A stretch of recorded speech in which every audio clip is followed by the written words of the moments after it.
বাইরে ভাই এই যে এনিমে একটা আছে, ওর সাথে ওরা আগে অল্প করে ড্যামেজ দিছি, দেখি ওর সাথে টিম আপ করতে পারি কিনা। যদি মাইরা টাইরা দেয় আবার টিম আপ তো করতেছে, আগে অল্প ড্যামেজ দিয়েছি, যদি মাইরা দেয় ভাই দেখি টিম আপ করতে পারি কিনা আদৌ ওর সাথে। তো হয়তো নড়াচড়াও দিতেছে না, কাটেন বলাই যাচ্ছে, তো টিম আপ করতেছে দেখতেছি। তো মাইরা টাইরা এনে দেয় ভাই, এমনিতেই তো ভয় করতেছে। তো টিম আপ তো করতেছে, ওদিকে ডাকতেছে, ওদিকে জায়গা দিকে ওই যে ভাই এখানে এনিমি দেখছো, ওই মনে ওর সাথে আগেই টিম আপ করছে বুঝছো, এর লাগে ওরে ওই মারে নাই। আমি ওর ফায়ার থেকে নিয়ে যেতে বুঝে আছে, ওরে মারার দরকার নাই। যত টিম আপ করবো ততই ভালো ভাই।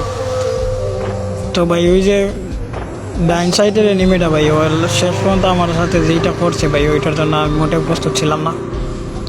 ওই যে কাণ্ডটা ঘটাইছে ভাই, ওইটার জন্য আমি মোটেও প্রস্তুত ছিলাম না। শেষ পর্যন্ত দেখো ওই কে করছে। তো ভাই এখানে আমি ইমোট মারতেছি, ওই যে পাশের বাউ সাইডের পিলারটা ভাই, এটা অনেক ভালো ছিল ভাই, এটার সাথে পরে দেখা হয় না। এই যে অনেক আইসি আইয়া সামনে একটা পিলার, 1 শট মারছি, 2 শট মারে ভাবছি ওর সাথে টিম আপ করবো, পিছন থেকে ওই যে পিছন থেকে টিম আপ পিলার মাইরা দিছে ভাই। তো ওই যে দেখো আমি এনে এনে এসে লুট করতেছি, ওর লুট বক্সে দেখো আইসা মারে মাইরা দিছে। তো এখন বলো ভাই টিম আপ কর্ম কার সাথে ভাই, টিম আপটা করে যেন মাইরা দিল, এরকম গাদ্দারি করলে ভাই, এরকম পিলারে কি বলা উচিত ভাই, তোমরাই বলে যাও।